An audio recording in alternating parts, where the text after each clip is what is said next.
Recording in progress. Great. It's 7:01. I'm Justin McCullen. I am calling the Transportation Safety Committee meeting for Wednesday, December 13th to order. I'm going to do a roll call of attendees. Chairman Justin McCullen is present. Rain Hoyland is absent. Tom Ryder. Here. John McGrath is absent. Rebecca Tarantino. Here. Donna Mullen. Here. Barry McNeely. Here. Gus Gerson. Here. And then with that, I confirm that we have a quorum and we're able to move forward.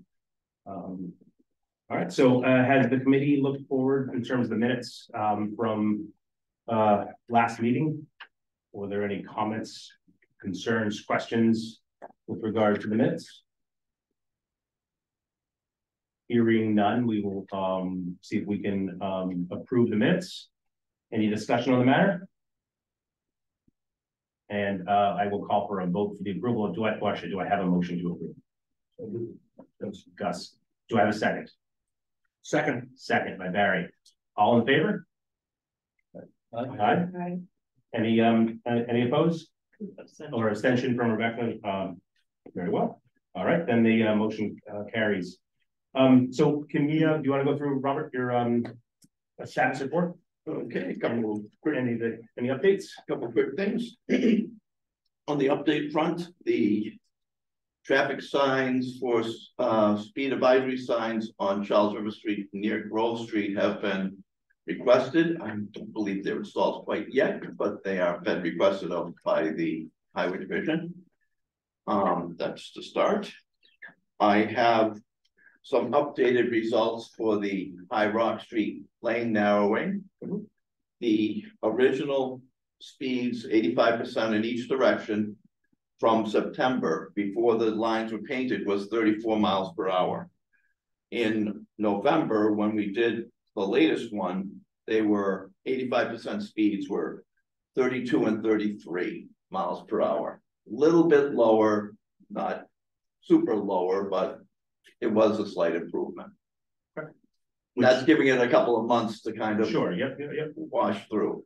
That was predicted too through the. Yeah, that was predicted. And I think they were saying the markings are between between I think it was like 2 and 8% is what the margin was, like what the margin, what did they say? Rebecca, did you? I was just gonna say, so the second half is still not, so that the lines are not consistent still on High Rock, right? So they're marked before the bridge, I think, and then after the bridge. Oh, yeah, the bridge. Right. Yeah, I personally still think there has to be variability caused by that. Because I think the perception on the road based on where you are, it's not a consistent, I don't know, where are the tubes? The tubes are out near Linden's up that way. Going back up the hill, not quite the High Rock, but right near, like 2 poles down from Linden. Okay. So where that crosswalk is, then, right? Very close. Yeah. Birch, So not Birch, Birchwood. Yeah, it is. Yeah. And that's where speeds were getting higher. Was anecdotally. Where? Down by the bridge. Right. Yes. So are we, when we paint the other, when we complete the road, will we be marking down that, will we be testing speeds down there? Most likely, probably. We also have I know Rain is out sick, but I know that we had purchased those signs, correct? I know that's the process of the radar speed signs, which do have the capability of doing detection. Yes. In that stealth mode, so we could, put them up on a pole to be able. So we have another tool. So instead of waiting for right, tubes, more versatile. Yeah. And then it just shows up as blank, similar to the one in High Rock, but that's or Marquette, because I think it goes out all the time. But it shows up as blank, but it's still detecting everything that goes through, and that's logged. Yeah, I just think that would be, interesting, because I do think it's so that the road is so inconsistent that once the markings are complete, I would just like to see the complete picture maybe in 2 places on that. Yeah. No, I agree with that. I think that now with these signs, we have 2 additional logging points that can happen. And I think that, when we figure out the best strategy to deploy these, the first step will always be logging. And then, you know, so we're gonna get a better data throughout the town, but I think you're right about the, being able to test in that area, that there is higher speeds. I agree with that. Sorry, Bob. Yeah, okay. I actually looking for one more piece. Hold on a second. So Gus had a question. Yeah, Gus. Are the counters still right? No, No, no, okay.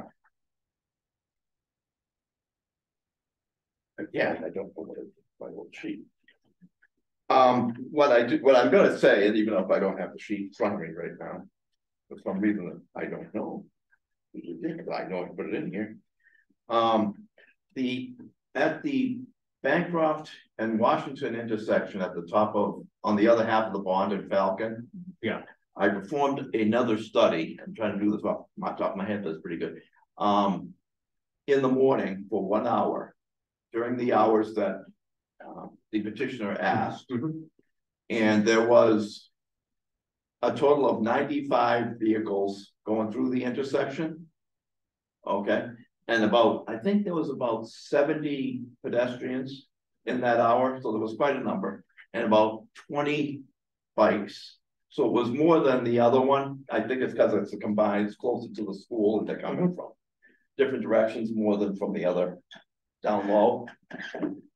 There was observed one pedestrian auto conflict, where they had to stop for one another. Sure, That's yeah. what I'm talking about here. Yeah.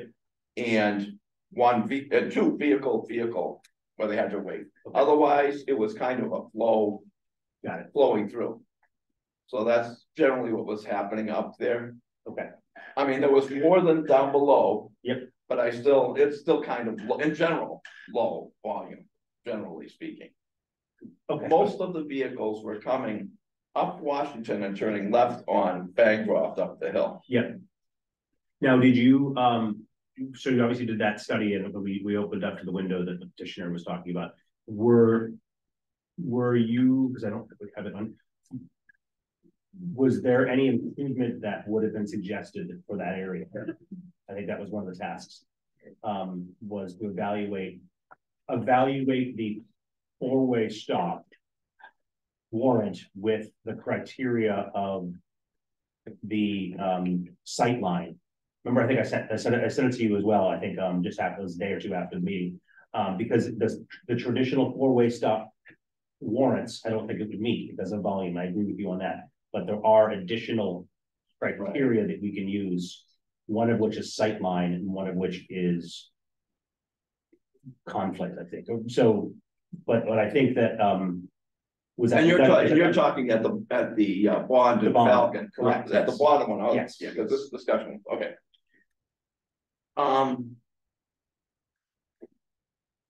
Based on the unusual geometry up there. Do you want to? Because we can come back in January. Yeah, there's two, like you said, there's two stop signs out there now.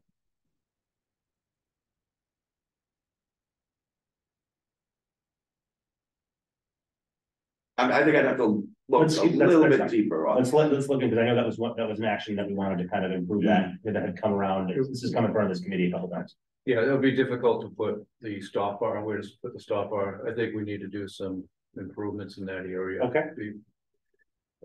Because there's some driveways in the way, and it is kind of an odd intersection. All right, so let's, I think that the ask was at least the study of it and figuring out what we can do. So let's push that to January. One more thing. Yeah. On the Bancroft in Washington, the interesting way is, like, as I said, the stop signs right now are on Bancroft at the top one.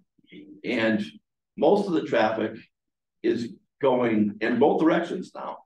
Bancroft to Washington or Washington to Bancroft, which are 90 degrees to each other. So to stop kind of the lesser of the flow, you're stopping Bancroft when really one side of Bancroft is close to the volume on Washington, where the other side, and both other sides don't have that much traffic. Okay. So it's kind of a funky, that one's a kind of a funky intersection for a different reason. Okay. Because of the traffic flow, not necessarily because of the geometry. Got it. Okay. So how about, is it fair to say that by the January meeting, maybe to kind of have some a preliminary plan that we can at least perhaps we can do to improve, whether that just be through signage or through, I think that was the motion is what it was, I think it was supposed to come back at some point under old business. But we want to push that to January? Is that something that's fair? Okay. So, Mr. Chair, Yes. there is a person in the virtual audience with a hand raised. I don't know if it's open for. This is the person that was involved in the conversation. Yes. Sure.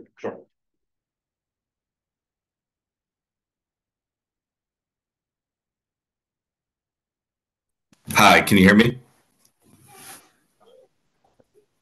you hear me? Yes.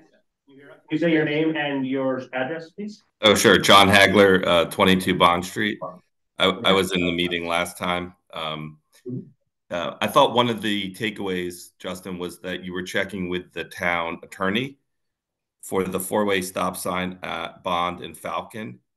Was there any progress made there? Correct. I wanted to get the recommendation from DPW first, and then bring that through, and then ask for an opine on the four-way stop.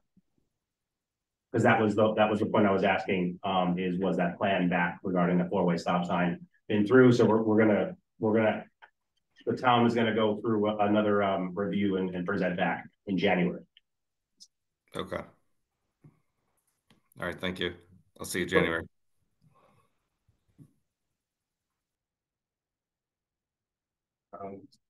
Petitioner also has our hand raised. Sure.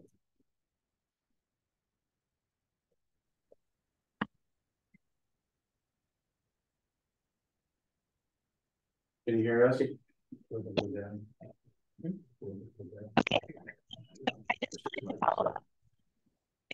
Oh, Caroline, you're breaking up. Just Caroline.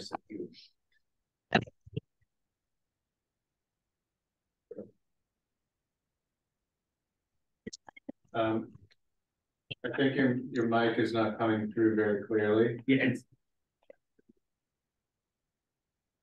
think it's a connection. Can you hear us? I have a question. I think she said, I heard she wants to follow up, but they want to follow up. But, maybe we can return to it later. Yep.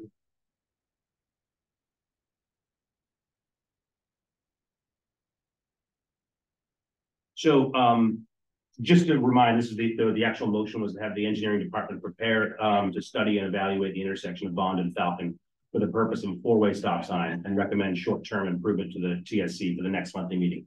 That would have been here. So we're gonna for whatever reason that was unable to be done. So we'll do that for January meeting. Is that still attainable? Is that reasonable? Okay. I just wanted to get that that cleared up. Okay, perfect. Is there anything else on the status report that you wanted to bring up? okay, one more quick thing. Yes. On the Great Plain Avenue, Stockfield. I have sent a request to Highway Division for the Continental Crosswalk. We are still looking at some of the other options for the painted islands, the bollards or the arrangement of those. I guess they're bollards. Yeah, they're plastic bollards. Yeah, we're still working on that, finalizing that. Okay. That's I don't think there wouldn't be any more paint. I think it would just be on top of what the current. It's a crosshatch. Oh, yeah, that's why I wish. Got it. Okay. Yeah. And I know Ryan's sick, so yes, that's okay. And that's it for me. Okay, so we'll re-clarify and recircle that back in on Mhm. January. Is there anything else from the committee that you wanted to talk about? Anything from previous old business? Okay. So we can move to item number 4. Let's see, Elisa. Let's say take care. Yeah. You're welcome to come up to the chair there.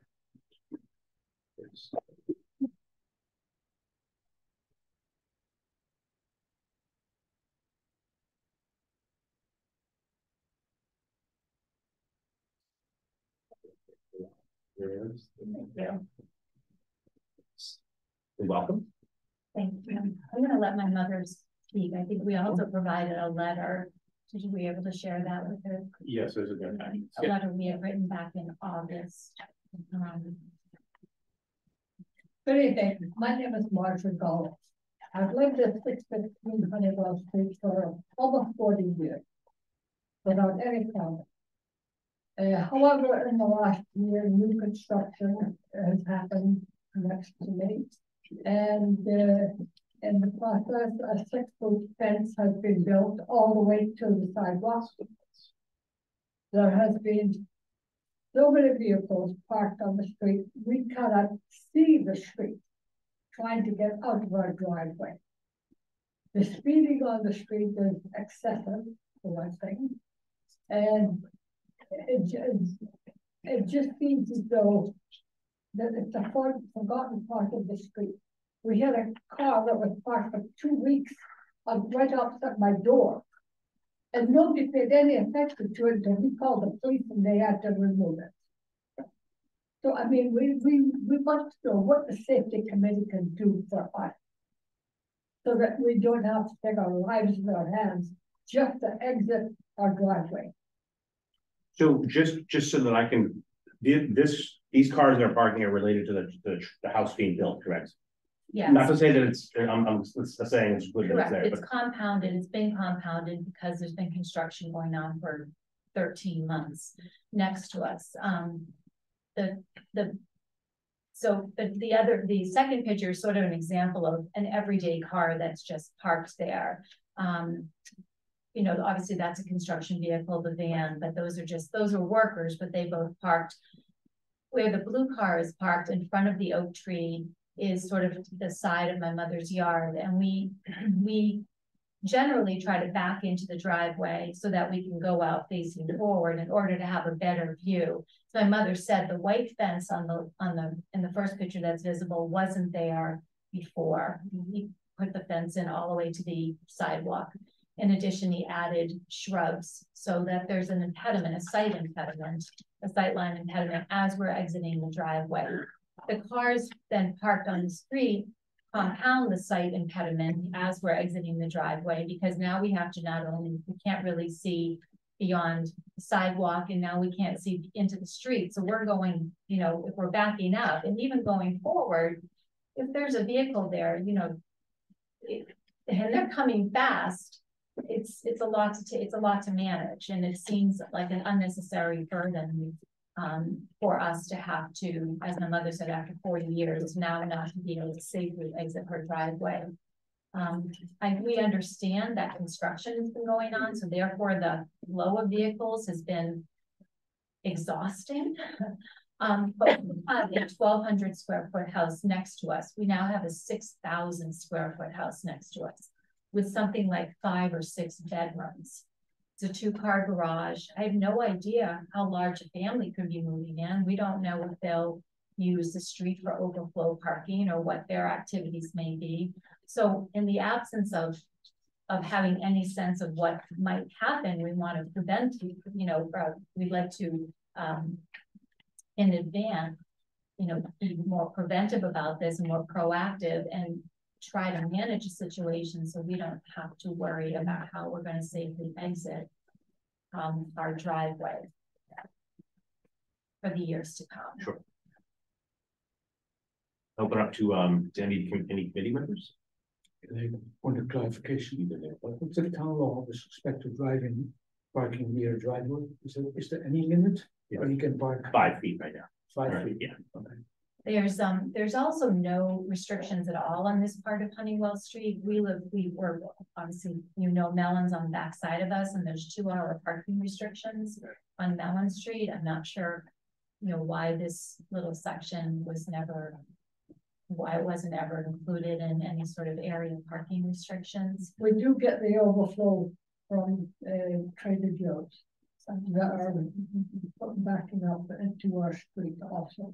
One of the challenges. So we would like some sort of restricted parking on the street. If at all possible, it would be very possible. At least where that van is parked. Just for your reference, one of the challenges with parking restrictions is that it applies to you too.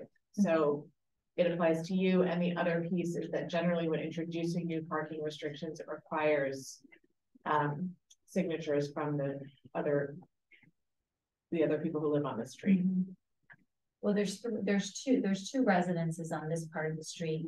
My mother's, there's no one in the house next to us. It's not even for sale as far as I know yet. And then there is the house on the other side. We've spoken to them and, you know, they understand our issues and are amenable to some sort of parking restriction being considered. Have you spoken to the contractors that are doing the work? Oh, believe me, yes, Yeah. we have spoken to them, yeah. Right, You promised us a more fence, first of all. he didn't promise But it. it didn't work. And now we are stuck in the 6-foot fence. Yeah, no, he argued and said that there was no site impediment. His opinion was we didn't have a problem, so, you know. And then we said, well, we do have a problem. Can you lower the last two sections? Could you bring them, you know, just bring it down to a 4-foot section or something? I might consider it, but that was months and months ago. And since then, he's put a row of hemlocks or something.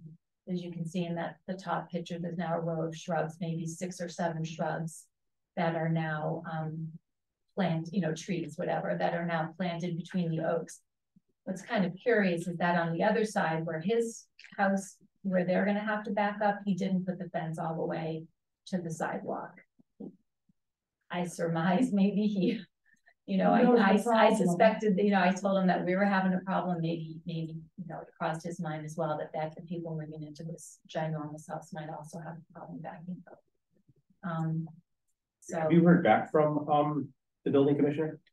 No, I called him back. Yeah. And he said that this was not his, it's nothing he could do. This was not his.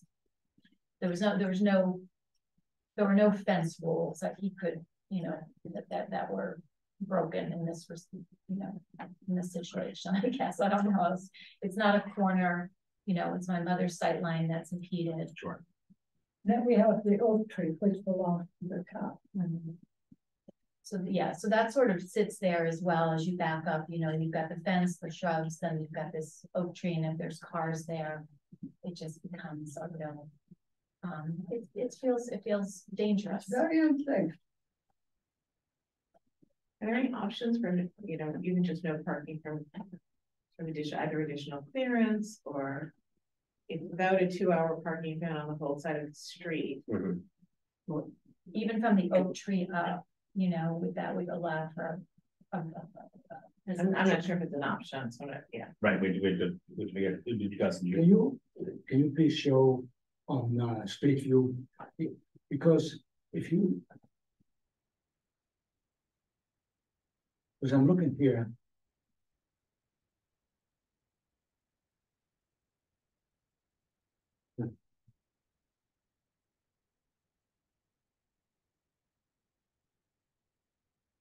Yeah, there. See, yeah, yes. So That's my there mother's. is that return, is that curve return on the left side. Yeah. Would the residents be amenable to move the parking to the other side of the street? I mean, there's parking on both sides of the street Yeah, I now. understand that. Yeah. But probably if you live on your side, Mhm. there's no incentive to go to the other side, park on the other side of the street. And it clears up. So if everybody parks on the other side, Oh, sure, yeah. driveway problem resolved. So you mean no parking this side? No parking this side.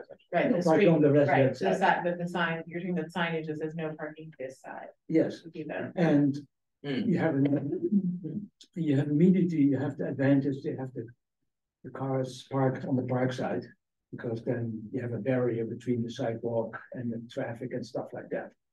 I mean, I don't know, is that the solution? We can measure the width to make sure, I mean, it looks like it was intended to have parking on the parks. Yes, So what Rather we than found that. is that people do park on both sides, as long as it's not a construction vehicle, you can usually get I by. mean, at the but- moment, it's Yeah. probably allowed on both sides, Yeah. but by not restricting it on the resident side and putting it on the other side, solves the driveway issue, I think. He's saying that they're considering, a consideration would be to not have parking on your side of the street on one of those sides, but have it restricted to parking on the other side.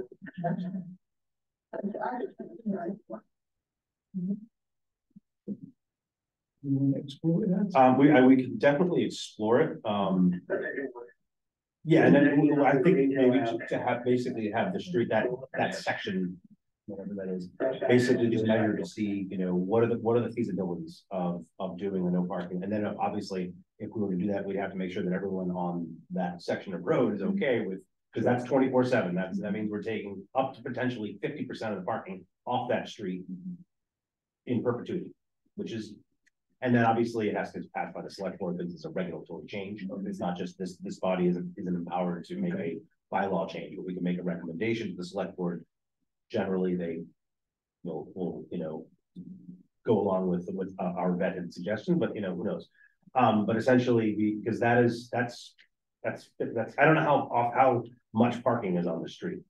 I not a lot in general. Look, it's not at this point in time, in this, this current environment, without the construction, there's not a lot of daily parking, but we don't know what will change, come a new family moving in, new changes to the zoning, which I understand is happening in town. I don't know what overflow might end up pushing up the street. I'm curious why this part of the street wouldn't have 2-hour limits like Mellon Street. Like how does a decision like that come about? I would guess, I don't know. I would guess it has to do with proximity to the MBTA station, because that's usually we're exactly the same because our house backs onto that. And that would have been, I mean, so I don't know the history of that parking. And can we look that up when we say we're going to study that road? Can we look up that parking prohibition on Mellon and find out the origin of that? Or it's a 2-hour. I think at the end of the day, yes, if my mother had if we didn't have parking between the Oak Tree and beyond on her side, I think would be the most sure. It's sort of the lowest hanging branch. No, I recognize that. It's just we're trying to figure out something. If you're coming to something for a longer term, for us to just almost do spot fixes isn't necessarily the best precedence. Not to say that we haven't done it before, but we try to do what we're doing that's going to impact the most people, but yet still be able to. But yes, that is the lowest hanging fruit. To be fair, it's just doing a no parking, from here to corner, from essentially the Oak Tree. But I invite any members of the committee to. Has the house been sold yet? No. I mean, another possible thing, instead of making the town the boogeyman or whatever, you might approach the new owners and ask them if they could take a section down, the last section. It's not like it's a corral fence. In other words, the fence is not enclosing the whole property. It's just that one last section. So no, I understand that, but what I'm saying is it's not like a corner thing where somebody would say, well, geez, it goes across the front. You're talking about maybe one section.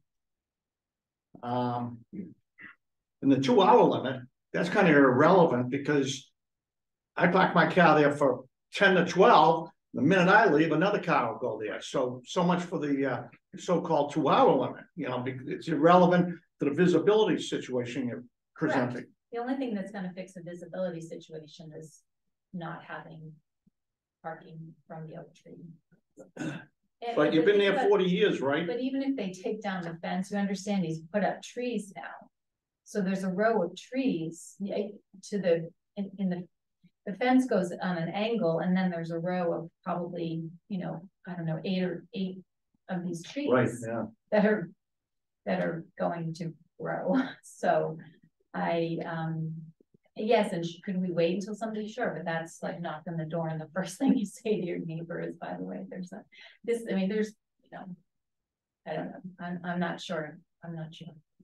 But that's I don't know when the house is going to be sold, and I don't know how just so you know, the current rules are that, first of all, and there was one of those pictures that I saw that was one of the construction trucks was less than 5 feet or right at that 5 foot. Now them walking. And yeah, that can be removed. That can be done through, you know, that's normal. It's against the bylaw right now. It can be removed. Yeah. Anything else? And keep in mind, that's a 6-bedroom house. So it's going to be a lot of. True, but yeah, that's, I mean, that's, yeah. Yeah, you can't do anything. You can't do about it, that, yes, unfortunately. Well, We could we take appreciate. a look at the measurements, Yeah. make sure Let's that adequate parking can be on that side. Yep. And you can check with your neighbors about the no parking restriction. So, yes, so I think what we're gonna do is we're gonna table this also to January, because I also want to get John McGrath's opinion on this, just given, you know, he's a police representative, just to have him opine on this as well, especially from an enforcement perspective and a couple other reasons I want to have be able to take his consideration before any sort of motions are made. However, I think that in the meantime, if we can find out the history of the parking prohibitions around the area, Bob, and then I think that we can actually measure the road and figure out, you know, what are the options so that we can discuss it again in January. Okay. Okay. So we'll put that in the queue, and we need to get a few more people involved to speak about it, and we'll have we'll talk about it in January. Okay. All right. I appreciate that. All right, thank you. Thank you. So next. I don't.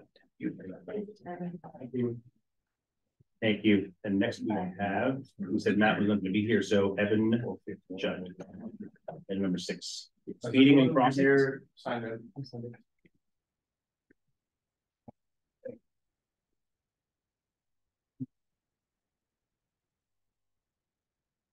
Skipping.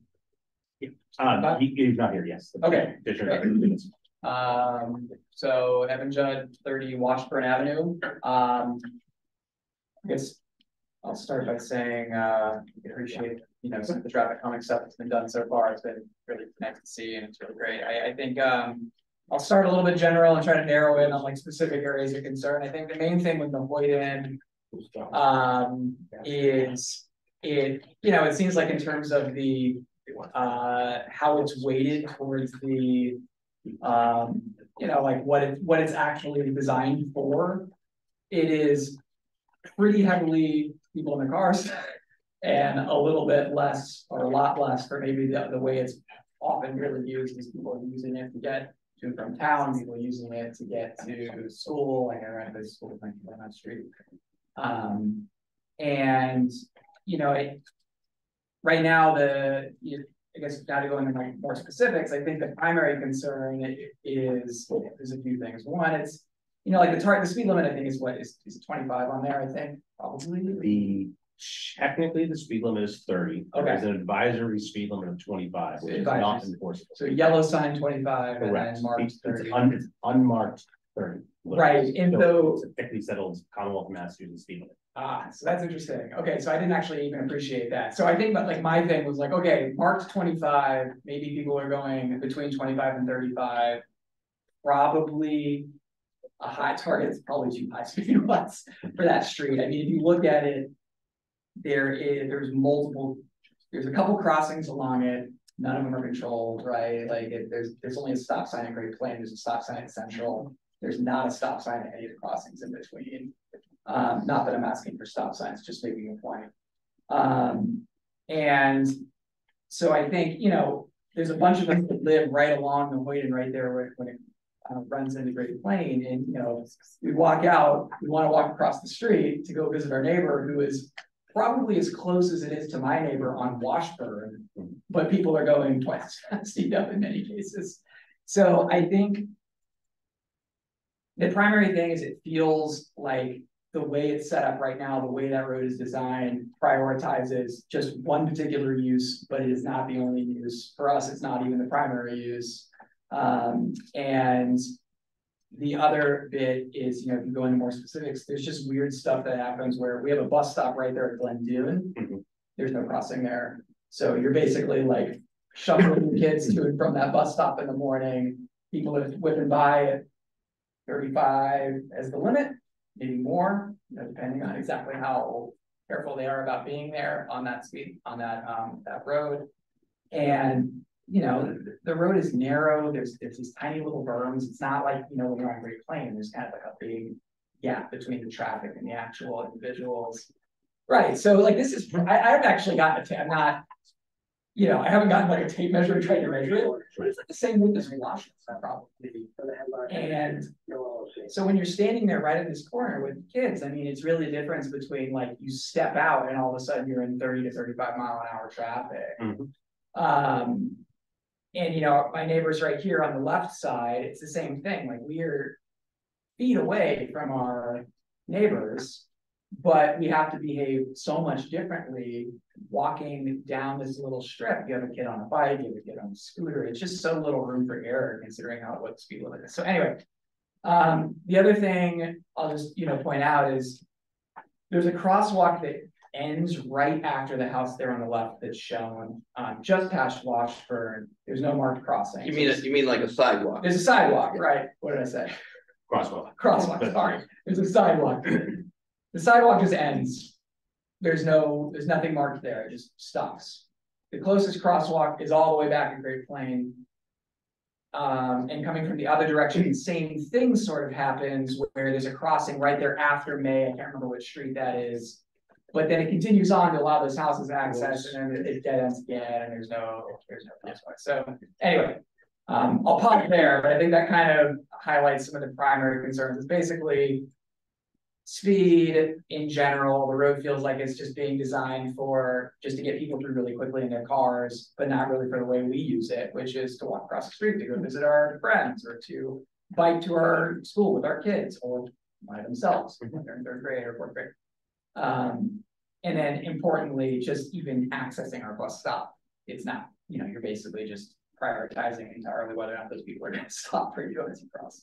Sure, that's something that maybe you could work with Shane and the transportation department to say maybe is it safer to move the bus stop to, you know, another block or two that might be better, you know, and I don't know the answer. I don't know the answer to that, but that's something we found out that in conversations with petitioners that would come to us with regards to stuff with related to schools and school bus stops. Perhaps having that conversation with the school transportation department, they might be able to, you know, fix a route or do something so that the location isn't necessarily in the most, you know, the fastest traveled area. You know what I'm saying? And I don't know the answer because I don't know the maps or the needs, and I know that concept changes through the census, but nonetheless, it might be worth having a conversation. Yeah, sure. So I'd open that up to the committee. If there's any way, because you know, everyone wants to hear from me. I mean, I'm going to say two things. First of all, I appreciate, I'm Bob Wilson. I appreciate that Justin brought up having the bus stop location. Where is the bus stop location right now on that? So it depends on if it's the morning or afternoon. In the morning, so it switches sides of the in street. the morning, it's right here on the left side, Glen Dune, right at that stop sign. Okay. Glen Dune and Hoyden. Okay. In the afternoon, it's Washburn and Hoyden. So it switches. It switches. Okay. And basically, no matter what you're crossing the road, in the mornings, probably worse because you're crossing it when the bus isn't there. When the bus is there, you have a nice barrier, right? But in the mornings, you're shuttling your kids across the street. Okay. Okay. This is Sunita Williams, right? You're Sunita Williams, yeah. I mean, so I just want to say, I don't have the specific, I mean, I wish we had a solution. This is a townwide, the speed problem is a townwide problem. Yep. I live on Mark Tree Road, so I feel your pain. Yes. And when my kids were little, I felt your pain specifically. The good news is they learn how to cross really busy streets and be really safe pedestrians. I will tell you that. The hard part is that we have a townwide speed problem, and there are a lot of long-term plans, and Tom, you know, please jump in. There are a lot of long-term plans for traffic calming, physical ways to traffic calm. We are piloting some paint strategies on other streets. that, you know, depending on how those go, may give us application for streets like Nahoyden. You're not the first person to talk about the speed on Nahoyden. Yeah. So it's definitely, it's a known problem. Have you, I mean, I guess it's probably too early, but I understand like the narrowing of the lanes does reduce speeds, like, has it worked in our particular case? Because I don't know, like, I understand that, I've seen that, I think the question I have is like, is paint alone actually gonna do it in our particular cases, you know, Well, the reality is it's money, so it's Right. you know, it wouldn't be great if you could, you know, build hardscapes around every road. Sure, make yeah, the traffic of course. calmer, but there's, you know, you're talking about possibly, you know, you're as long as you're gonna live in the town, if you look at the lifespan, so the reality is that there are so many, like the town, there are a lot of streets that need sidewalks, and I've lived in this town for 23 years. So it's just the reality of budgets and planning, that the nice thing is, while your kids are young, when there are paint makes a difference. It makes people take notice. It's part of the reason people complain when we put paint on their streets. Yeah. The double lines. No, not just double lines, the lines, the sidelines, Yeah, double yeah, lines, yeah. but also sidelines, but it does, it narrows the sight. I don't know if you've driven down High Rock, but it's a very visual difference. It feels like a narrower street. You feel like you want to drive more slowly. But I'm not official. The Hoyden is a 33-foot right away. It's kind of narrow to begin with. Yeah. And someone approached the committee because I think in your email you were talking about Rosemary Parish, the Hoyden intersection as well. So we're going to be looking at that intersection. We are meeting with one of our consultant engineering firms to take a look at that to see if this is something we can put in a future project. This week we're going to be actually talking with them. We can also, for the crosswalks over by May at Lewis that you were referencing, can take a look at increasing the intensity of the street lighting, and then see. I know there's a lot of branches that overhang. You know, it's further away from where you are right now, but Yeah, it's still, I mean, it still matters because it definitely it's our route to school. yeah, Right. So reach out to the Parks and Forestry, see if we can do some more trimming there to make sure there's some more light in that area. As far as we can talk about more line striping. Talk with Brian about that as well. Edge lines. Is there room on the Hoyden for? it says 33, right? I'm not sure. Yeah, the right of way is 33. So, and you have sidewalks on both sides, so It's tight. It's Yeah, tight. yeah. The pavement width is tight. Just Yeah. So I know that, sorry, Gus. No, I was just looking down the street further there. As you mentioned, there's no sidewalk there. Yeah. On the left side. And we do like, and I know the town is there's 140 miles of sidewalk in town. And so there's another committee looking at the policy about adding and subtracting certain, because it's not just 140 miles is not sustainable to then go and add. Sure, yeah, no, I barely thought you were sustainable. asking. It's Yeah, in yeah. its place now, so there are efforts of maybe looking at longer term, saying elimination of one side, putting in with crosswalks, et cetera, but elimination one side, and then that allows the budget to then be to improve the existing, plus perhaps adding in areas where it should be. So there needs to be a process and a policy on how that's done. So that is, the conversations are happening with regards to sidewalks. But yes, I mean, we just were talking about in another mobility planning and coordination committee about a policy with regards to traffic more than just paint.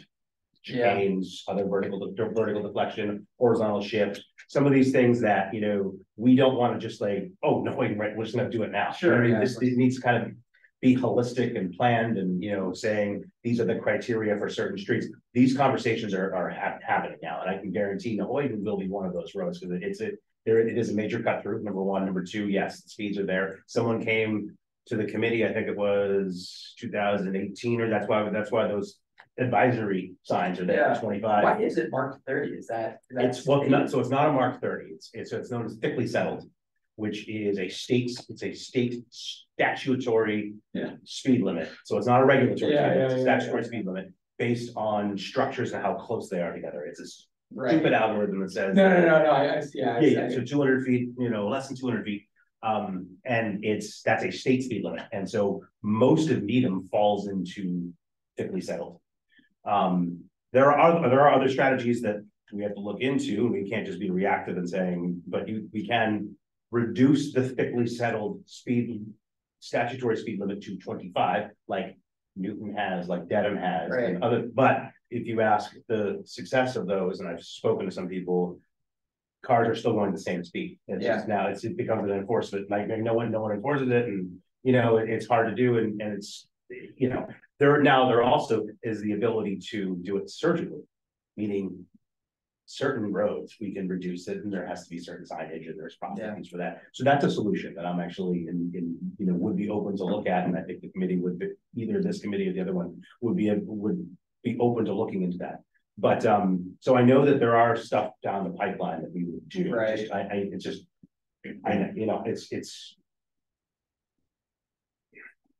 But it's also not, the reality is it's not, we're not talking about a short term. Correct. Yeah. The crosswalk need a study. Well, that's what I was gonna ask, is there a spot here, given that there is line of sight? It's a straight stretch. And it's a school bus area. Is there a spot here that is feasible for a crosswalk? Exactly. We'll do a mid-block crosswalk. Mid-block.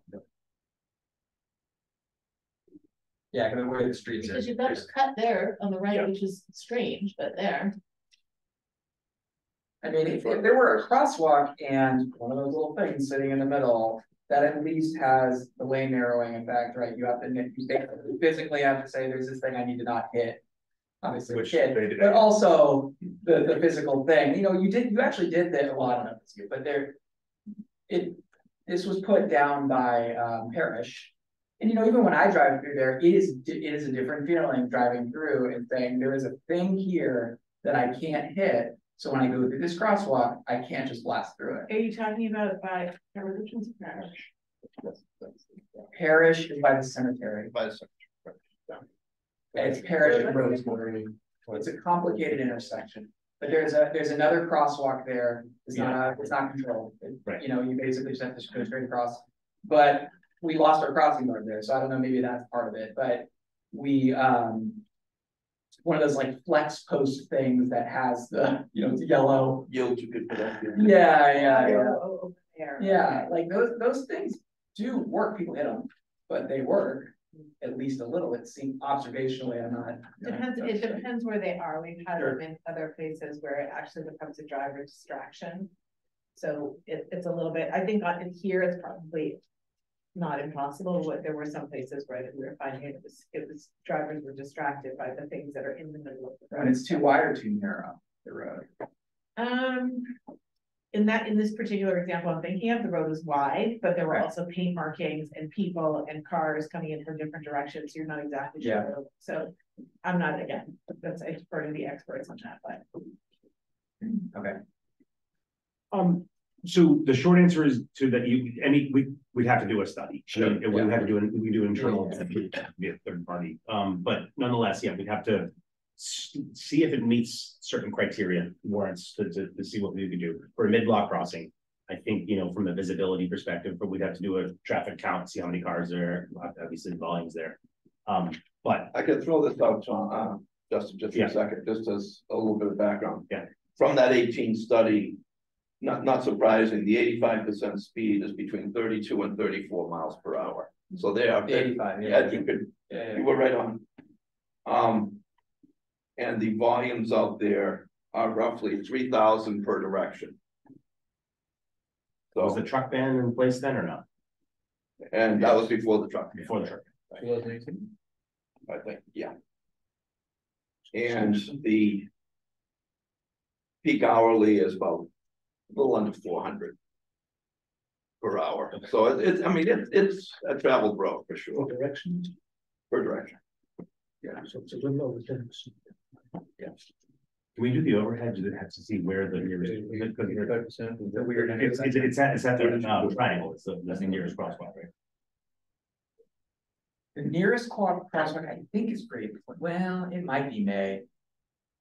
Great Plain, and then down at May is beyond, a little past May. Right, okay. There's another I guess that's technically a mid-block It is, too, because yeah. it's these weird Yeah, offset you're right, intersecting right. things, right? And we had to re-placard because the tree was blocking the sign. Sure, yes. Yeah, it was, Right. that's a nightmare. Yeah, the sidewalk on that, Yeah, this went down right there. Yeah. 260. it's farther down the next side, it's after May.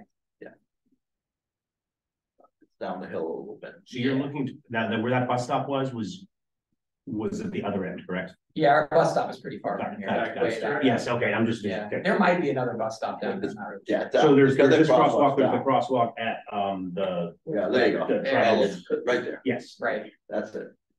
I don't know what street, Lewis? That's Lewis. Yeah, we did those, that was only like. and I got, Yeah. this is relatively new that has the cross stripes because of the. Yes, with the Continental, like, the standard that we're doing now is the Continental, so Okay, I was trying to understand what that meant. it's just the Sounds very striping, the nice. striping pattern, I know. It's Yeah, sure. and then there's this crosswalk, there's the crosswalk at the triangle, The next one. and then there's nothing until Central. Yeah. Okay. Yeah. So, I mean, you know, is it possible that we could run, you know, the crosswalk? I think the town DPW kind of looked at the PGI crosswalk criteria from the study, correct? Remember the pedestrian safety study that was done post the accident? GPI, There was yeah. a criteria that was in the GPI study that that the town, I think Rain was telling us the town was using to evaluate crosswalks. That was the recommended process to do that. Can we take a look at that criteria and see whether a school crosswalk would be possible? Yes, so where we're looking at it, Glendune, Washburn. Probably between the two of them. Then it becomes mid-block, isn't it? Yeah. Yeah, it'll become a mid-block, you're right. I don't know if the criteria are different. So we'd have to do the speed study and then check the site distances and then check to see what is the recommended. Yeah. I mean, it also has to beat the distance requirements from another crosswalk. So, Ancient road. yeah. It's like on maps for like. Yeah, so it's only those locations. Got it, okay, Yeah, that's it. that's what I thought, but. You know, Yeah. If you make it mid-block, that's probably not You that. need a motion? well, Gus, what were you saying? No, I'm saying if you make it mid-block, that's probably not that expected. I would rather see it at the intersection. Yeah, or at least one, yeah, one of the, yeah, so Uh, I guess there's two options, there's the Washburn. at Washburn and, yeah, the other one's more, honestly. Yeah. Make sure there's no telephone pole or driveway or tree in the way. Yeah, Right. I think there was grass in the other, well, is it, that's what. So, I'm just gonna go ahead and one thing. So that would probably involve a ramp on the other side, but whatever side it is, Yeah, it's there would be some more construction than Correct, just painting. yeah, I think you'd have, yeah, you'd We'd have, be adding granite, we'd be adding, detectable strips and, Okay, would have to be compliant. so Rebecca, were you gonna make a motion? Or you were gonna say something?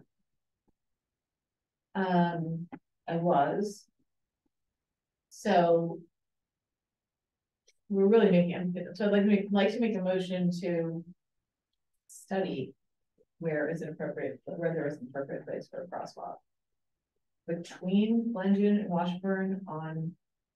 Hoyden, well. Between, well, between, so either Glendune, Washburn, or somewhere. There.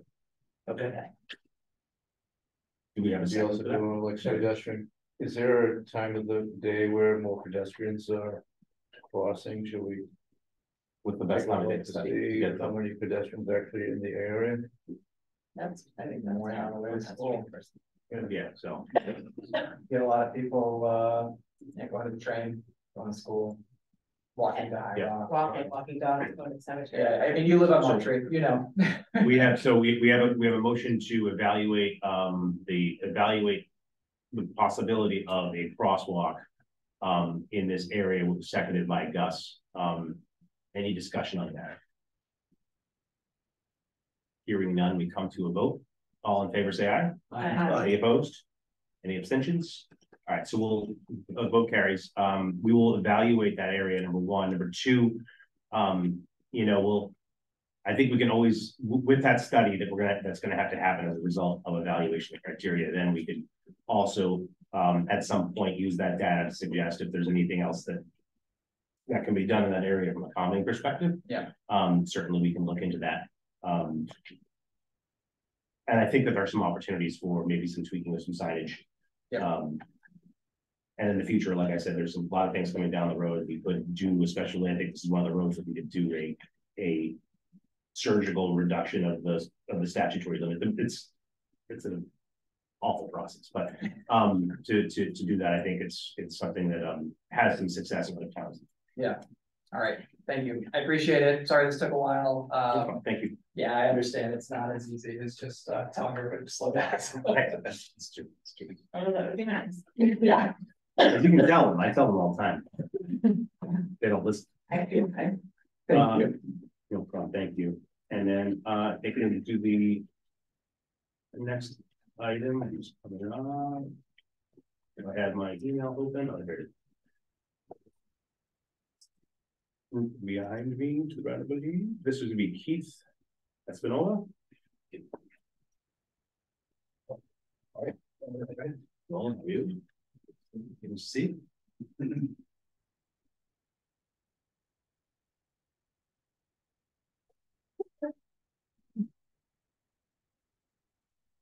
Keith, the floor is yours. All right, appreciate it. My name's Keith Espinola. I live over Valley Road in that neighborhood of Valley, Interville, Norwich, right up as Greendale. And what we've come to ask is, take a look. Between the peak hours, we're trying to get some signage put up on the corner of Greendale and Interville. I don't know if you're aware, I'm sure you probably are, but the hours, kind of like the rush hours between 3 and 6, give or take on either side, there's traffic backs up almost all the way to the church. And people cut down our neighborhood.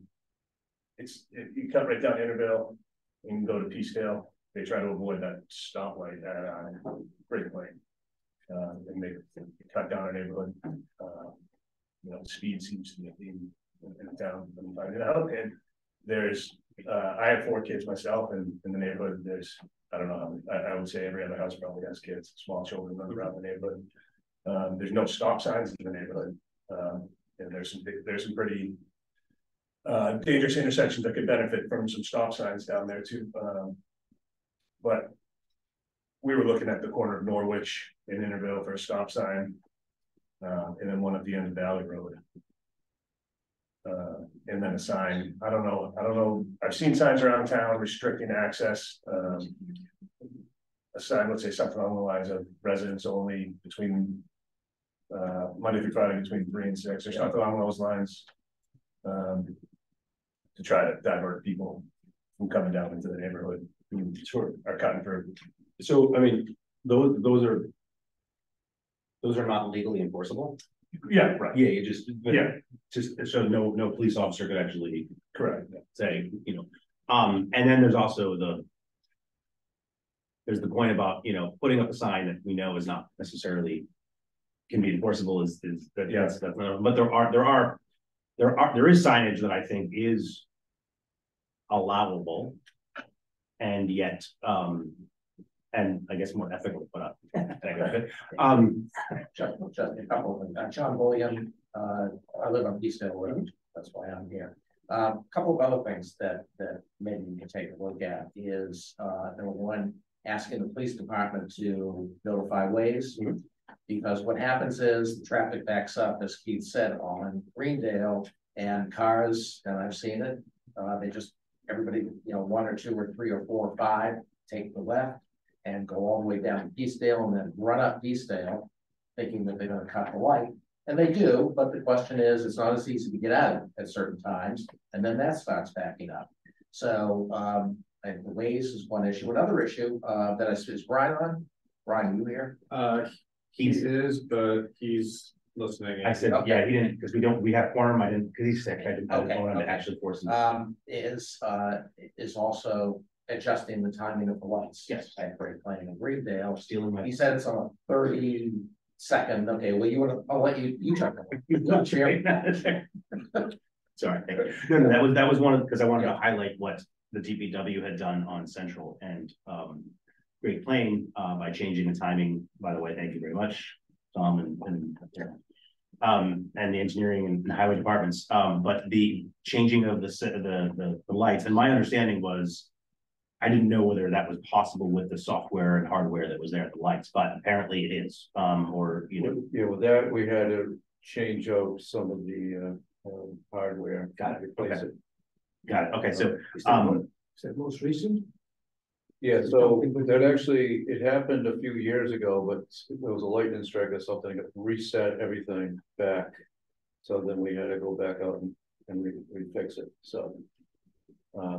So I was working for a while, then it stopped working, and then it was discovered and I think over the summer, and they redid it recently, like 2 months ago. yeah, a month and a half ago, it was a little bit kind of one. But that didn't remedy your problem. This would, I'm just saying that the changing of the timing of the intersection happened at another part of town, and it was successful. It was not over by where North End was. Sorry, I didn't. No, that's all right. But we could apply that, and as long as the, the whatever software and hardware upgrades, we'll see if it's hopefully it's easy. And in my conversation with Rain, that it's possible. So I think that, yes, we can take a look at, and that did alleviate some of the cut throughs down Hoyden and some of the other areas. With the build up in the afternoon traffic. I also think that, yes, we can have Chief Schlittler, that's why I think having John here would be able to kind of be that conduit to be able to have that is a relatively new possibility for ways, because of complaints nationwide, to be able to kind of take that local road bypass algorithm out. And so that might help as well. There's also signage perhaps of no not no outlet, it's no throughway. Is it no throughway? What's the throughway? No throughway. Which you've seen used in a couple other municipalities. That technically is an advisory sign, but it does say there is no throughway. It doesn't say no outlet. No outlet means terminate somewhere. It doesn't. Because we don't use dead end anymore. Too. Somebody doesn't like the word dead written anywhere on the sign. And so, but yeah, it's like slow children. It's just there was a movement away to the terminology that might have been used or might have been perceived as offensive to people. That's legitimate, real. But having no throughway is definitely a possibility. I think might alleviate instead of doing the residents only. But I think that from the timing perspective, is that something that you guys can take a look at? Do we need a motion to do that, or? So we're actually meeting with the consultant that is looking at the intersection of Great Plain and Central. It's a few years out though, but they've already provided us some concept plans of this area that look interesting. So I am meeting with them tomorrow. So I was talking to Ryan to see if we can take a look to see if they're able to do either they do another evaluation or we actually could start an evaluation in engineering with a couple of our staff and check, like do a 1 week's worth of checking to see what's going on with the traffic signals. And the hours of the concerns were between 3 and 7, I think I saw. Probably 6. Yeah, probably 6. Probably 6. Yeah, that's what I was thinking. When I was talking with Brian about it this week, he mentioned that you can set it at 30 seconds, 40 seconds, 50 seconds, up to 70 seconds on a timing sequence based upon what you see there and how the system works. But he believes that would go a long way towards eliminating the problem. They move enough cars there. I've counted about 15, sometimes as many as 20 cars get through the light on one cycle. But it's not enough. It's cars. Unfortunately, the Adelaide project just didn't do well for the traffic, the volume of traffic that exists. The other thing that would be a great short-term request would be to ask the police to do a speed enforcement on Peaceville, because people come around the corner on Intervale and they pick up speed because they're in a rush. And when they're in a rush, they're going faster. And so it's on an interim basis, starting as soon as we possibly can, as a way of communicating to people that we know you're cutting through, and if you're going to cut through right now, be careful, because it's a residential neighborhood for a lot of young kids. Sure. But do you think they're speeding technically? Yeah, I do. Yeah. What's the speed limit in there? 30? 30. Since it's quickly set up, so how fast do you think they're going? I'm going to tend to say 35 to 40. Not all. I mean, Rebecca, I've been, I've been doing these meetings. So 2009. Has there been more construction in your neighborhood since? So this was 2009 and it's 25, 26. That's on Valley near Norwich. Yeah. But that's not Valley near Norwich. Valley is different than Peaceville. So should we do it? Right. I understand that, but I just wanted to do that the other time. And that's nearby, relatively nearby. 14 years ago, but that's Valley, it's not Peaceville. Valley is a curvy road. Peaceville is a straight shot. Right. So Valley's out of the loop of what they're trying to address. Yeah, that's a curveball. I just wanted to get the neighborhood. I suggest. I just have two more questions. And then I'll get to. But you said there are no stop signs. Correct. Yeah. So if there are there are areas that you think specifically are a problem? Correct. So if you follow that directly down Intervale, keep going down a little bit, there's going to be a 4-way intersection coming up in about 1 second, right here. So this area right here, it's wide open. Yeah. It's wide open. There's no stop signs. And then if you go down, take a right here on Intervale still. You get out to the end of this street, Intervale, which comes into Peaceville. There's no stop signs here. And what's happening, and then Norwich kind of circles around the backside of Intervale. So Norwich has two entries there, and there's no stop sign there too. So the people that are cutting down are just coming straight down Intervale and busting around that corner. And then they've got a straight shot. And then they've got a straight shot. That's a great plan.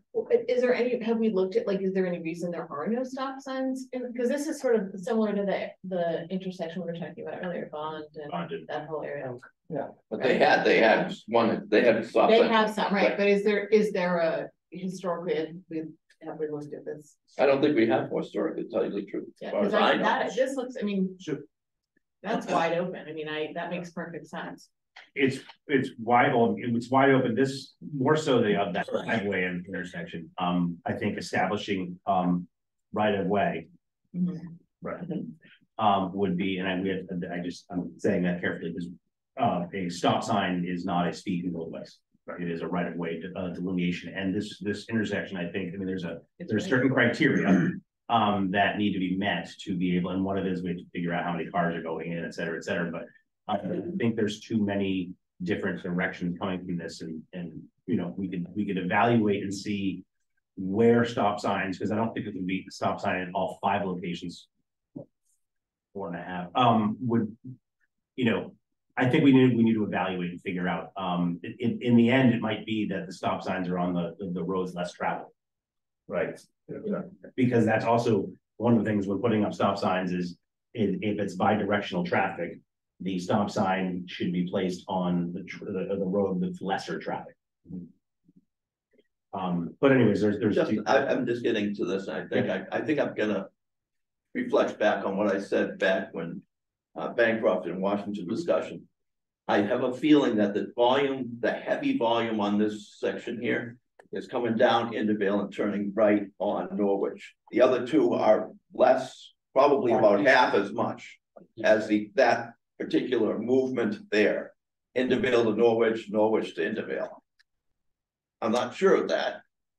Bob, I think you're going to see that the traffic goes down Intervale and takes the right onto Peacevale, because the straight shot down Intervale from Greendale. Okay. And people, they didn't. So they don't go the okay. Some people will if Waze tells them to. It depends on what Waze is telling them. All right. Otherwise, the natural way is you go straight in the next you know, the next road, which is Peacedale, take a Okay. right, and then Okay, that's Peacedale fine. is a straight shot up to Great You Plains. said you had 2 points, that was one, Me, yeah, did you have a second point? probably. Yeah, I I don't. just wanted to. Yeah. Okay. Back in June of 2022, gentleman on Norwich Road had the same complaint. I spent two different nights out there for an hour, and it wasn't really valid, the so-called volume. So if anything, what Mr. Bullion said, they'd probably go straight down a Peacedale and going up that way. I propose, forget the regulatory signs, because like you said, they're not really enforceable. Why not up at Peacedale and Great Plain Avenue, right across or right on the corner, white sign, basically saying no left turn, 4 to 7. Then, you know, if it's a sign, police does a little enforcement, the word will get around.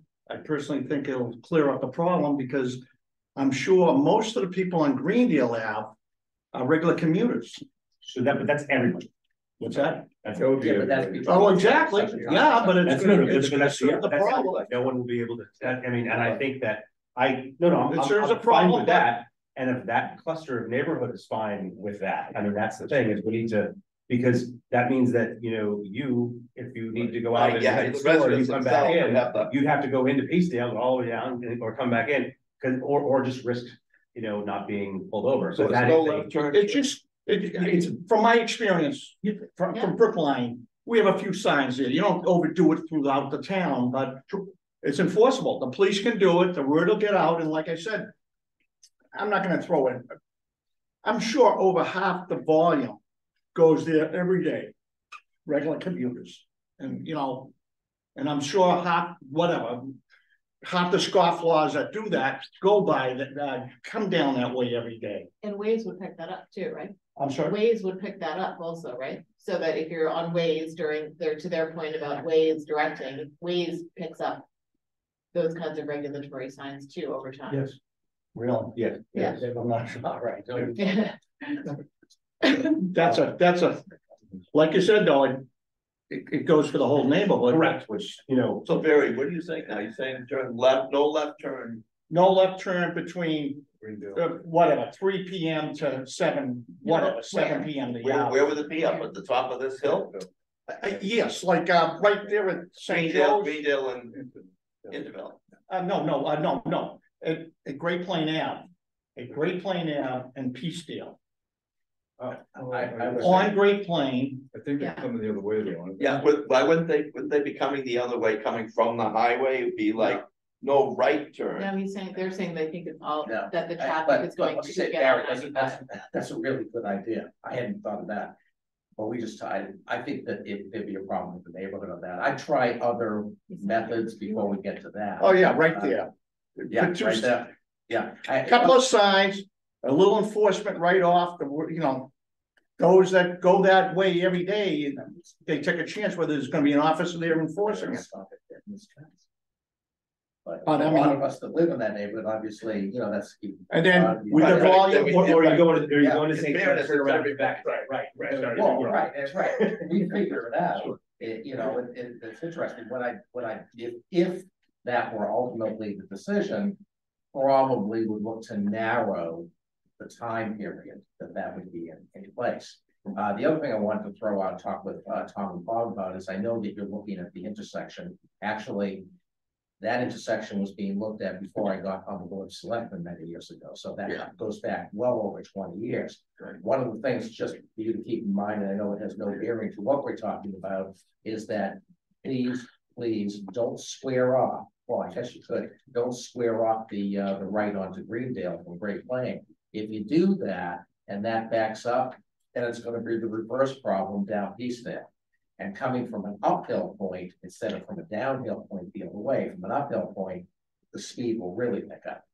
And then you're dealing with morning rush hour and then you've got the bus, you've got kids at the bus stop there. It's early, so I just talk about that when it gets to it, but I've been hearing about that, just rebuilding that. Yeah, of course. Yeah. So, I mean, we have some concept plans and, they're actually in the terms of types of roundabouts right now, not eliminating the traffic lights. So, Go ahead. so that's just a concept plan that we're looking at. Can you go to, looking at the major intersection, and looking northbound? Not this one, the one The other side? behind me. Yeah, to Greendale. Oh. Okay. Yeah. Head into them? Look here? No, go south. Go by where the school is. Yes, no, north. Okay. If you. So the backup is all those left, no, you are fine. Okay. So the backup is all those left turning vehicles. But it doesn't seem to be that we have enough width here for 2 lanes, and it is only would be a striping solution for a short turn. But if we take that shoulder out on the left side, on the left side, that we can almost create 2 lanes. And then that. If I could respond to that. Can I just finish? Okay. So, because if we have enough width there for 2 lanes, even if it's a substandard, or let's say a narrow left turn lane, wouldn't that solve some of the problem? Because most of the traffic goes indeed left, and the other ones, and the right turn is free anyhow. So, go ahead. 90% plus of the traffic is taking the left turn there and not going straight. So it's basically that lane functions as a de facto left turn lane. I don't know. Occasionally somebody's going to take a right in front of the house. I don't know. I mean, that's what do the engineers say? I don't know how it alleviates traffic. I don't see that it does, because it might take a few cars off of the line. Well, let's then, Tom, if you then take that in consideration, then as a short term, maybe, I don't know if that's a solution. We can start looking, we can have the department just start taking a look at the counts. Yes, you're saying going all the way back, not just here. You're saying, you're not saying just a turning lane, you're saying Taking going the back shoulder, further. taking the shoulder out, Yeah. which is a right shoulder and the bike lane there, or whatever that is, a double lane. Yeah. And maybe use that up to a certain distance, whatever, and you create a de facto straight lane. Yeah. Straight right. I mean, either That's way, great. even if you have the backup, it allows more cars that are turning right to be able to come up on the side. I'm not saying it all, I don't know what the numbers are. Right, they have to look at the numbers. Yeah, so I think, As much as you're counting, I'm sure is amazing, 100%. No, sure. Right. I'd like to see if we can do, kind of a comprehensive area, study in terms of like, what is the actual volume of the cars that are here, you know what I mean? I don't know where you want to do the tubes, but then I want to know how many cars are actually going in that area through Peacedale, and cutting through, and kind of now looking at that snapshot and saying, along with, and it would help you optimize whatever timing that you need to do, because I don't think the timing would be the same. Your optimization isn't going to be the same that we did or maybe, but we don't know that this data will help. So, that we did at Central and Great Plains. So do we want to narrow, if we have a big motion? So do we want to make 2, one for this intersection specifically, and one inside the neighborhood? How would you propose? Good question. Okay, it's a short, can I go? Go, guys, yeah. So let's evaluate, let's evaluate the potential and the benefits of creating 2 approach lanes in the southbound direction on Greendale. Yes, Tom? Okay. Does that sound? Yes, yeah. Okay. All right, that's. I second that. All right, it's been seconded by Rebecca, so evaluation of 2 southbound lanes, going back as far as it needs to be, based on your determination. The motion has been seconded. Any discussion? Hearing none, we come to a vote. All in favor, please say aye. Aye. Any opposed? Any abstentions? All right, so you can start to take a look at that area, number 1. Number 2, Do you need a motion to deal with the traffic light timing, or is that just? That's more long term. That's gonna be coming from the data from this, because the evaluation of those lanes is gonna be coming into account. Correct, Tom? You'll be doing account on those, so. And that data will feed in but I think that will be the goal that we're all trying to do, is to fix the timing on at that intersection, to be able to help push more throughput for the cars during that peak time. Yeah. Okay. But then inside the neighborhood, there are two critical intersections, right? So it's the intersection of Norwich and Intervale, that's the big one, right? No? That's, I don't know, that's the big one, that's. Is that the one with the very open intersection? Right, that's Norwich and Intervale. Okay. It's wide. Right. That's the four-way. Because we need to look at that, and then we also are talking about, what was the other one? We were talking about a stop sign. You were looking at the end of Intervale at Eastdale. Yeah, and then also Norwich and Peaceville.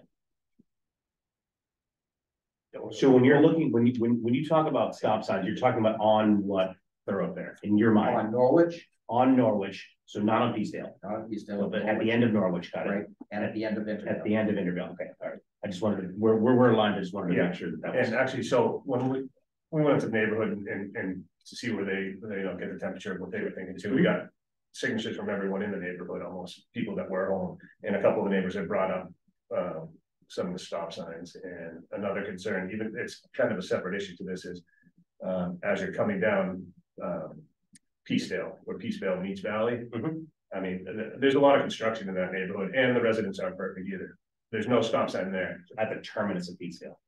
At the end of Peacedale towards Valley. So you can either take a right onto Valley or a left onto Valley at the end of Peacedale, and people, even the people who live there, they just go right through that and around those corners. There's no stop sign in this, and that's a three-way. And you have discussed this with people in your neighborhood? Yeah, I've got the signatures right here. Okay. Because there's another neighborhood that we've been spending a lot of time with, and the people who live there are the greatest culprits. Oh yeah, they're not perfect.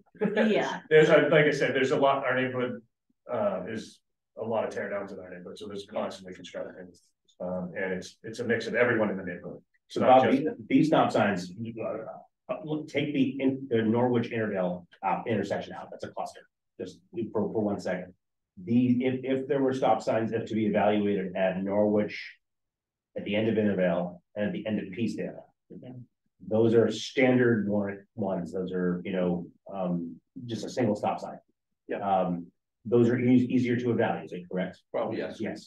So I'd like to make a motion that we evaluate stop signs through the MUTCD and mass amendments for Norwich, the end of Norwich, the end of Intervale, and the end of Peacedale, each of their terminus. End of Norwich, Peacedale, and then basically, so Peacedale, the end of Peacedale, have to stop there. They'll have to stop at Intervale.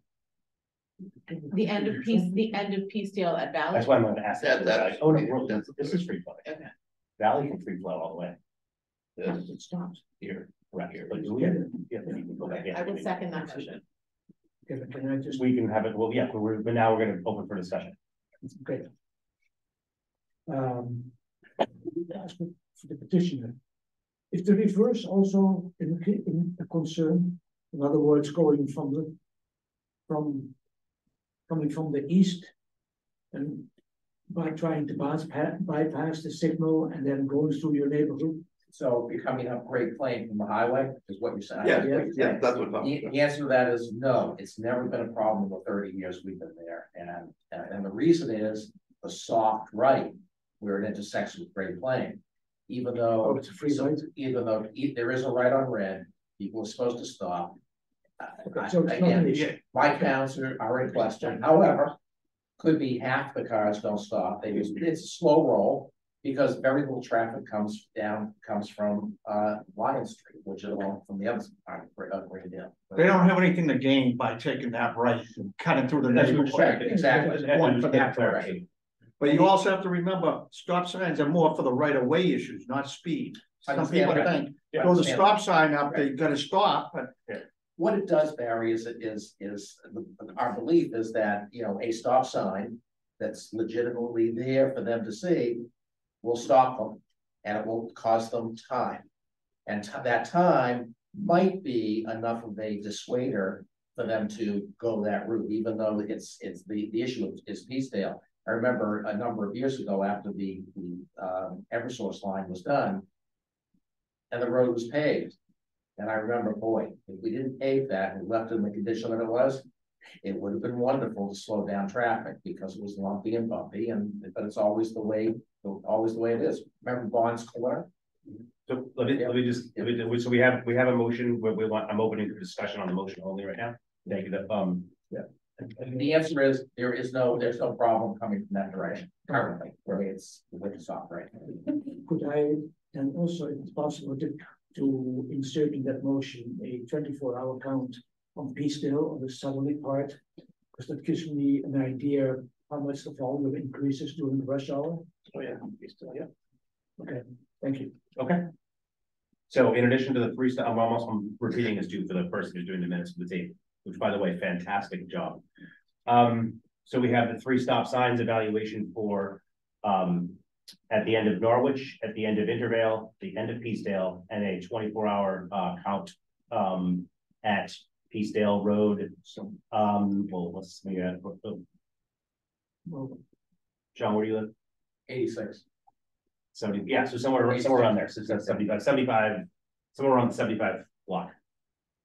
But theoretically, the stop signs will calm the traffic, but theoretically, not the volume. Right. Correct. And then that's where I'd go back to that no left turn. But then you go, then we have a benchmark that if we do the timing changes, All right, then you have a benchmark, okay. like in a future study to see if in fact, because we want to make sure that whatever we're doing actually is driven in data and actually has helped, other than anecdotally, when people sit on the front porch and count cars. And I don't sit on the front porch, but I will also give it, another, it would be my just a their opinion that there is increased volume on Tuesday, Wednesday, and Thursday. There's still volume on Monday and Friday, but it seems to be less. And I think understanding that there are many people that may be commuting to work to an office, maybe not, maybe working from home Monday and Friday. So. Sorry, no problem. I have an active motion on the floor, so I want okay, sorry. So that motion, I second your amendment to that motion to do the count. So, any other further discussion? Hearing none, we come to a vote. All in favor, please say aye. Aye. Aye. Any opposed? Any abstentions? 0 opposed, 0 abstentions. The motion carries. Sorry, I just wanted to get that. That's okay. So, and then I also think that I will talk to Lieutenant McGrath about doing some just in monitoring the area and and enforcement of the thickly settled statutory limit. And I think with a combination of those things, that something will come. Plus, we'll have the data to suggest any sort of longer-term plans of the intersection improvement will work or not with those studies. Okay. Thank you. All right. Thank you all. Very good to see you. Everybody good? Look. Everybody good? Yeah. Yeah, it's good. Good. Yeah. Doing great. I got both married. So, excellent. I think we're going to move on to our committee discussion, which Warren Street traffic calming strategies. Thank you. Good night. Right. So this was actually going to be with rain, but yes. Oh, no, I was saying. Oh, I was saying that. School child is done. Right.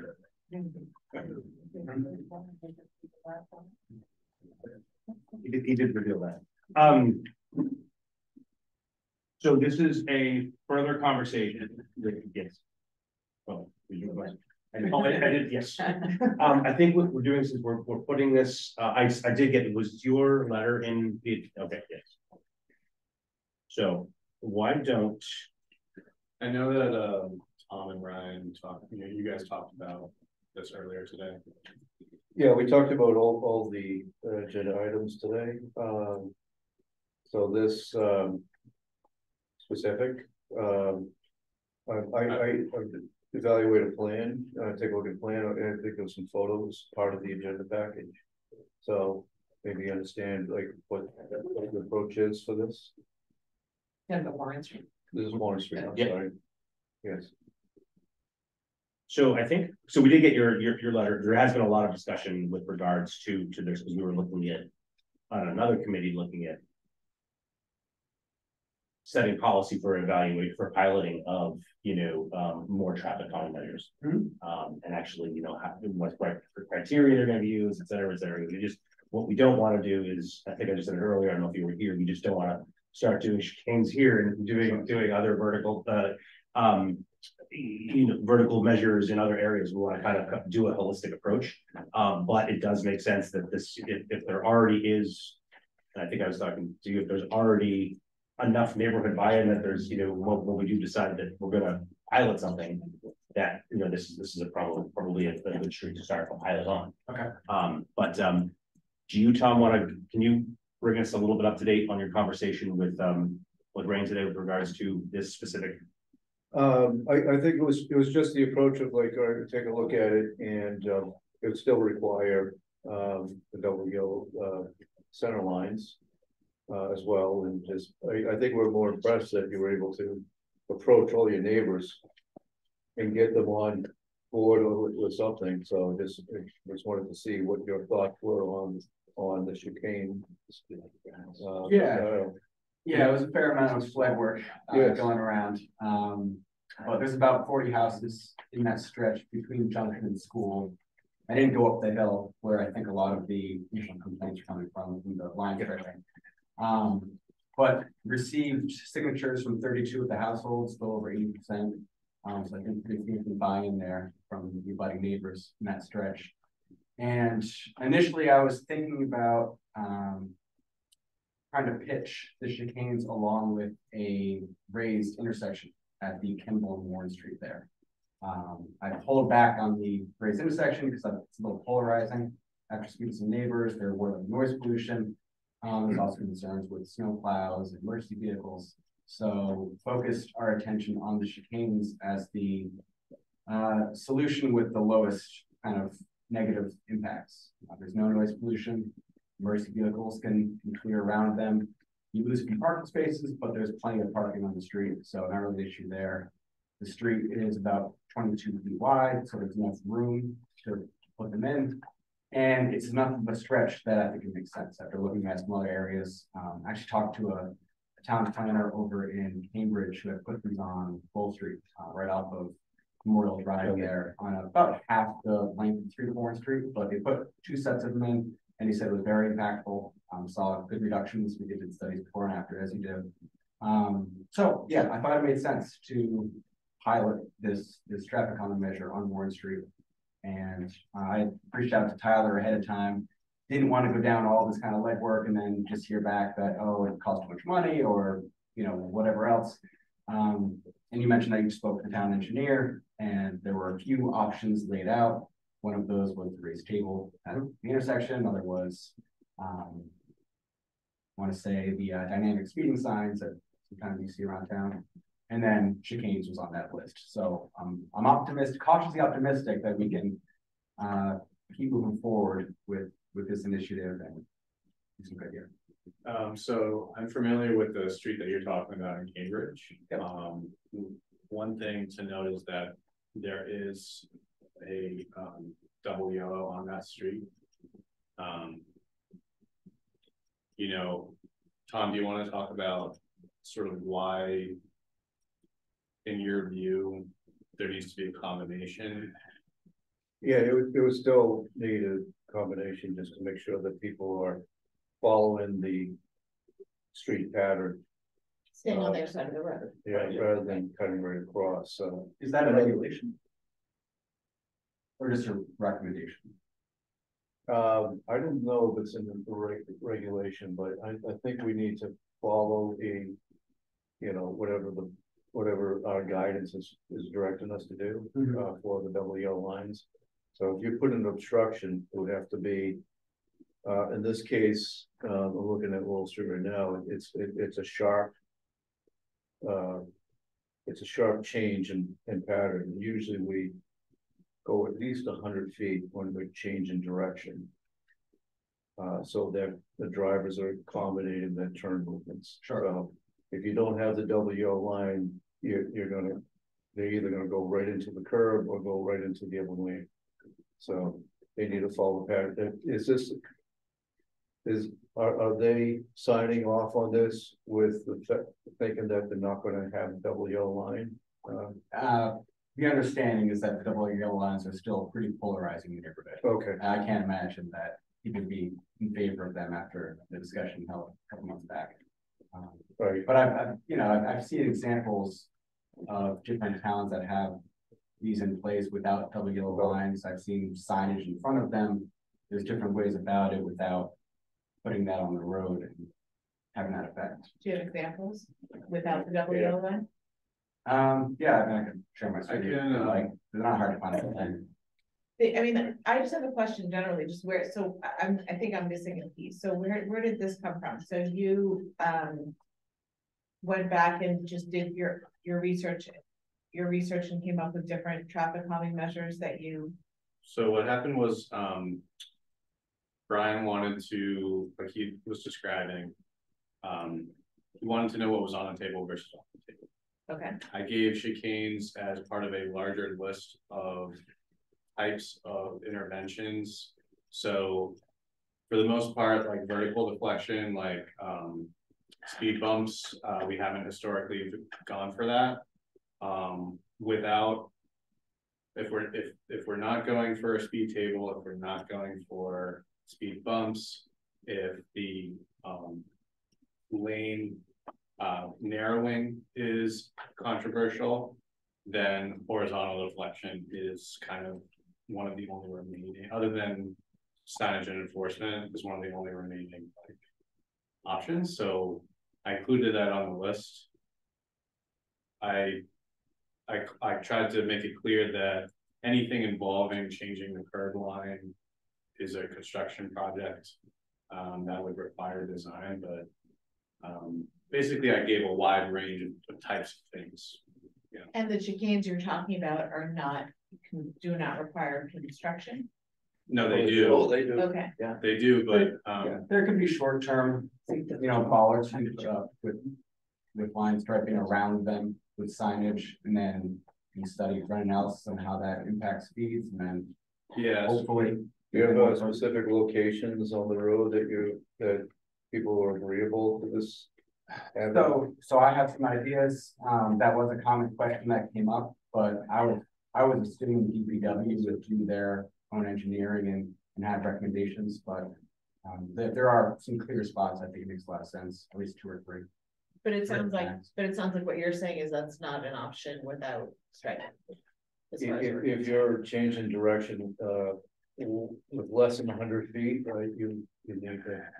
I would say you need it. I've actually seen cars go over again down by 25 Harvard. They Brookline comment, down at the end of Harvard Street. I've seen them several times.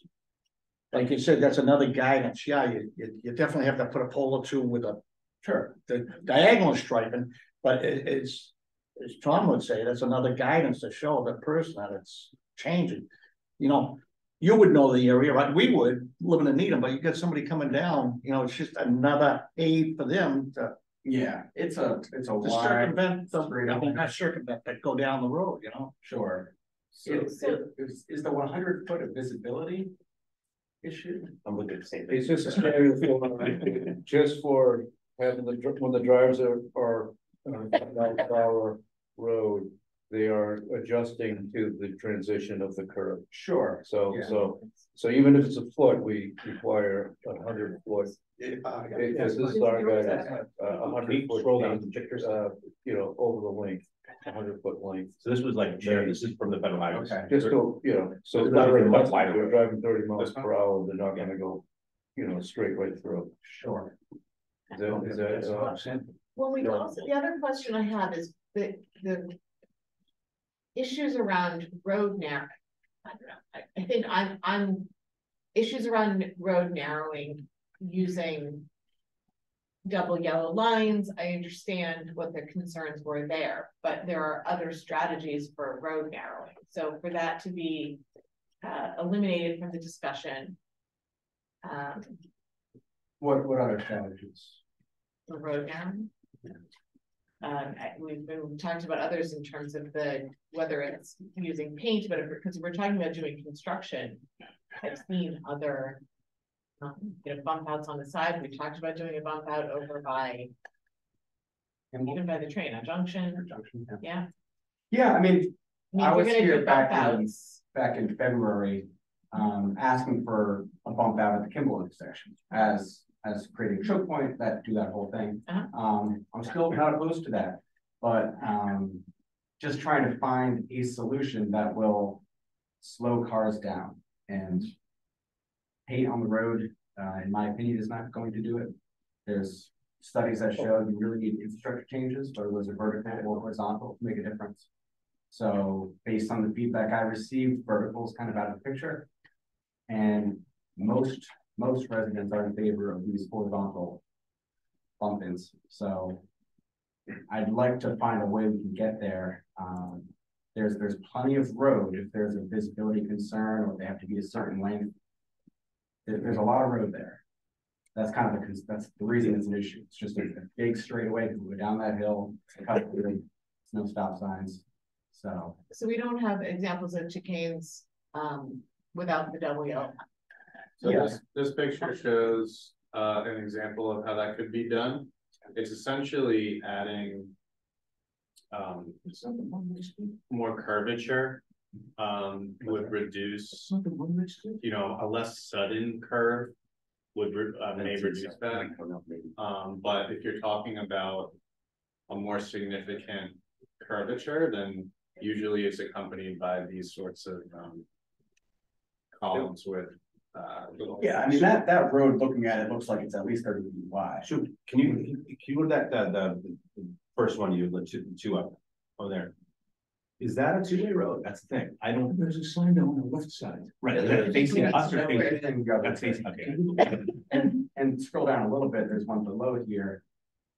I mean, they're out there. This one's a little aggressive. That's making it pretty tight, but I've seen plenty of examples of without lines in the road. I think you also need more context in terms of the traffic on the road and how the road is used. If it's a country road, yeah, I would want to understand better. Just Yeah, but you can see the need for the double yellow center line. Right. Because this car coming towards us is all the way on the left side. Yeah, no, I'm not saying this one. This one may be. Is that a one-way road? I'm thinking this one. Yeah, that one. That would be my I guess. mean, look, I honestly, as a resident, I understand the desire, and I understand the desire to say we kind of want something like that looks like this, but we don't want this because we don't like the way it looks. We don't like what it does. But I feel like I just am having a hard time with the, we want to pick and choose our optimal solution based on what we like aesthetically and what is safe. So I'm just listening to what you're saying, and I heard what your neighbor said, but I'm also listening to the town and what their recommendations are. And I think we can't say, well, we do, there are other places, and we look at pictures and it might seem like a nice idea. We have to do what is also going to set a precedent for our community. And I think we have to make sure these things are sound. So, but just to be clear, it doesn't just seem like a nice idea. These are tried and true methods that have been proven to reduce traffic and speeding across the United States. They're used in Europe as well. I don't want to just dismiss this as, oh, it looks pretty, it's not lines in the road, that's why we're doing it. It's an effective way to reduce speeding in the area. And I know it costs money, and we're gonna have to figure out ways to get there. Well, and whether if we're gonna do that, whether Warren is the first street. I mean, if we're investing this money, there's also a plan for, I mean, there are needs for traffic calming on, Deb Ave and Great Plain Ave and, some pretty sizable streets too, Webster Street, right? So I think once we start getting into expenditure, it also becomes what are the priorities for the town in terms of who gets it first? So I think that, all right, I don't know if you were here when I was talking before, but there's this other committee that met already finally for the first time. And one of the items on the committee amongst sidewalks and other things is traffic calming. And like I said, we have to figure out a way that that has to be done from a policy perspective first. And this was whether it was a quick win of something to do a pilot. But honestly, if we're, and I don't think anyone, and I can't speak for everyone, I don't think anyone in the room is saying that these don't work. It's whether these will have to have a line to delineate center. Mhm. You know what I mean? Or at least Sure. entering a road, because that, you know, and that's the thing, and that's a sensitive issue on that road, I completely get that. But I think that we can actually look at local examples and perhaps even do field trips. I mean, honestly, Yeah. Westwood and Canton have done wonderful work on Canton Street at Westwood, and I think there was I forget whether they've done some great work with traffic calming. They got money for it. And I think that looking at some of our immediate communities, I mean, Nacho is great and FHA is great, and you know, and that's, but nonetheless, is seeing what has been done using the Massachusetts toolkit, because that's the one thing we're going to be tied to, is using, and there is that big toolkit to be able to see. So I think that we definitely need to further figure out which methods want to be in our toolbox, and then B, the application of those methods on an equitable basis, you know, that will best suit the needs of the communities of Cambridge. Yeah, this is Wall Street. I just wanted to.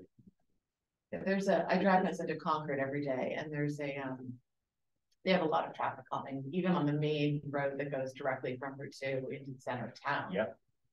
So see how this is not a very large feature. Yeah, I understand that there's the line here, but I think there's a wide range of interventions that are all of this type. You know, in terms of cost, in terms of size, you know, depending on the context like you were referring to. I mean, I don't get me wrong. You know, the reason I'm on this committee is because I am concerned about pedestrian safety and traffic safety and traffic calming measures in this town, which I've lived in now for 23 years. And I think it's crucial, but I think this needs to be, I mean, I guess what I would love to know is, I would love to see a pilot. I would love to know what it costs to do this, what the likelihood is of doing it, but then also what makes sense in terms of aesthetics and safety, balancing it, but not on a street by street basis. I just get concerned when we're going to say, well, these residents don't want this, and I just think all of those things become dangerous precedents. I really do. So, you know, because I think evaluating speed tables at intersections or raised crossings is something that, you know, should be evaluated and looked at. I recognize that there's always going to be folks saying landscape trucks are going to be a problem. That's usually, and honestly, that's usually more a problem with a bump than it is a speed table, but there's still a noise effect. There's also lighting effect, because there's a sudden movement of headlights at night. But nonetheless, you know, but these are things that have to be kind of put into the balance of, you know, what are we trying to do with safety or not, or we do nothing at all, right? Because that's the other thing. If we want to stop worrying about noise and headlight pollution, then, you know, that, but so, and that's what we are, that the mobility planning and coordination committee is looking at this. I think probably traffic calming should be on their January agenda. I think sidewalks may be the one that's on there, but yes, we have to the town needs to come up with a policy for how it applies traffic calm across what are the available tools, and then what are the applications for it, and then start some pilots and start some studies before and after, and do the work. So that's. Can I say one other thing? I was just want to say, I really appreciate all the time and work that you put into researching this. I really do. We all do. It's really extremely valuable and so helpful. So I don't mean to say like these are not ideas and we shouldn't be doing them. The thing I get worried about is, having now been sitting here for a few years, is precedent, and then how we make these decisions, and that we're making them necessary. This stuff is so necessary. It's necessary on a lot of roads in this town, and every single person who comes before us, it's all about speed on every single one of their town, on every single one of their streets, and every single street is that anyone lives on is the most important street in this community. So it's a balance. No, I appreciate that. So I think and obviously, you know, a component of this conversation, I know Ray was working on, you know, working with you, Tom, on it, and he's obviously sick today, so that was kind of hoping it was, you know, we would have had a more fruitful conversation, you know, about what he was evaluating this last month, but we're gonna obviously, this is gonna be a continued conversation. We'll probably put this as a standing agenda item, just to have a short, touch point every, 15 minutes, whatever, at the end of each meeting to make sure this doesn't fall off the radar. The application of traffic calming. And that's, we're gonna continue to kind of figure out the best path forward. Okay. And then working with the other committee as well too. Okay. I'd share that other committee, so there is a linkage. That's good. Can I ask you a very practical question? So when you first came, the thing we talked about was specifically also around Junction. There were two issues, right? Yeah. So around Junction, and it was an issue of visibility, of crosswalk, and anybody coming out there. So It's a railroad crossing. It's Yeah. a railroad crossing. Yeah. A railroad bridge. so we didn't do anything there, right? I think, And the stop sign. stop sign. Yeah, I think With the that, stop sign. yeah, so it would be seen more, and it's closer to the actual intersection itself. Yeah, it's nice, but that was never really the issue. It was more. Is there, and I don't remember, is there a crosswalk there across Warren? There's no crosswalk. And That's really the issue. there can't be a crosswalk because of visibility. Well, that's the argument I've heard. If you're coming down Warren in that direction, I would argue you can see a pretty good ways down it. It's still a straight shot going down that hill. Right, I think there are like. It was from the other direction. So it's nice that you can argue, we can all argue, Sure. I We can try all to do argue. the same thing in where I live too. So. Yeah, so the argument I heard was the width of the sidewalk opposite junction is not wide enough to be ADA compliant. Right. Which is, And that I think Great. is the bigger issue, so they can't. Yeah, Yeah. and junction's not a. But if you were to invest money, so, Correct, it's MBTA. but I also think if you were to invest money on Warren, where is your money? Let's say there's some amount of money, and I have no business talking about the money that's being spent on various streets, but being able to make that ADA compliant, and I don't know if it affects the whole sidewalk or just where the crosswalk would go, but that seems to me like one of the most important factors. Well, I think it's also because there's the bridge opening. Yeah, it's probably the most It's challenging. the MBTA bridge. I mean, that entire opening would need to be open. That's the limit of that. That's the choke point. That's the limiting factor. Is that plus what another challenge is, and is working, this project would. Junction is owned by, that's not a town on the street. The train, yeah. And then Junction is actually an MBTA owned road, so, Right. to coordinate. Right. something I now I'm state, remembering. Okay, now I'm remembering. It's like an Thank you. active Congress, but yeah. Sorry, I digress. It's by far the worst area of Yeah. the street. It's most dangerous. There's commuters in the Yeah. summer. There's an ice cream shop up there, so Yeah. kids are crossing. Right. But it seems like the most challenging Yeah. problem to fix. Yeah. So Okay. I thought, at least with this, maybe we could start slowing down traffic and eventually somehow tackle that. Do you find pedestrians on one sidewalk or the other, or when they split down the middle, they use both sides? It's a mess there, to be honest. If you're walking down Warren towards the train station on the right sidewalk, you can't turn right really, the sidewalk ends, so you have to cross across Junction Street. Yeah. So people, I don't know, it's tough. It's a blind spot as well. People keep it right there, sometimes kind of fast. So I think most people stay on the left side of Warren and cross. Yeah. All the way at that intersection, like around the bridge area, which is a terrible area too. So heading from School Street, you're saying, or they'll stay on the right side of the sidewalk, and then if they're on Norfolk? Coming from School Street, they're probably on. Honestly, I've seen it both ways. On both sides? Yeah, I've seen it both ways. Yeah. So I'm walking my kids in the other direction towards Kimball. Yeah. And I'll see people on both sides of the road walking down. So you live on the front end, you live on the School Street side of Warren. I live between Kimball and Junction, so in between the school and Junction. All right. So no clear motion, but we'll have continued discussions and. I really Okay. appreciate your efforts and presence. Yeah. So we started sketching some concepts out for that, but we need to investigate a little bit more on that. Okay. All right, well, I really appreciate all the work you all do, and it's late, so I appreciate you all taking the time. So, thank you. Thank you. Talk to you. Yeah, no, it'll be, and I think the mobility planning meeting is meeting in January, I think it's the second. Okay. Second Monday, I have to check on that, yeah. Well, wait to hear from Tyler. Yeah. And that'll be up on the website. You can actually see, like, it'll be on the calendar, and you can set yourself up for like where it's on any of these things, so otherwise you don't have to rely on you just always, you can actually get the information sent from the Tyler enjoys our comments. or you I'd like to make a motion to adjourn this meeting and go have dinner, if you don't mind. There's a motion to adjourn. Second. Any discussion? Actually, there doesn't need to be a motion to. Anyway, all in favor, say aye. Aye. Yeah. Aye. Any opposed? Abstentions? Aye. Yeah, let's have discussion about it. That is one of the three motions that don't need a. Yeah. Thank you very much. All right, thank you all again. Have a good Thank night. you. Have a good night.